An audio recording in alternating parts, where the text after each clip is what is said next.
స్వామీజీ గారి దివ్యాశీస్సులతో ఈ నారాయణపేట పట్టణంలో శాఖాహార ర్యాలీ నిర్వహిస్తున్నాం. ఈ ర్యాలీ యొక్క ముఖ్య ఉద్దేశం అందరూ శాఖాహారులుగా మారాలి అని, మాంసాహారం మానేయాలి అని. మాంసాహారం మానవుల ఆహారం కాదు. తెలియక తింటున్నాం, తెలియక చేస్తున్న పొరపాట్లు సరిదిద్దుకునే ప్రయత్నం చేద్దాం మిత్రులారా.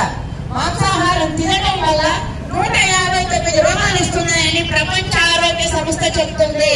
మన వీధి చివరలో చిన్న డాక్టర్ కాదు చెప్పేది, ప్రపంచంలో ఉన్న పెద్ద పెద్ద డాక్టర్లందరూ కలిసి కొన్ని సంవత్సరాల పాటు పరిశోధన చేసి చెప్పిన విషయం.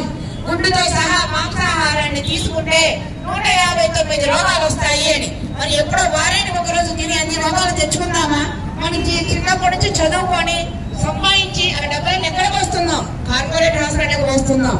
వీధి వీధికి దేవాలయాలు ఉన్నాయో లేవో తెలియదు, కానీ ఈ రోజున వీధి వీధికి కార్పొరేట్ హాస్పిటల్స్ ఉన్నాయి.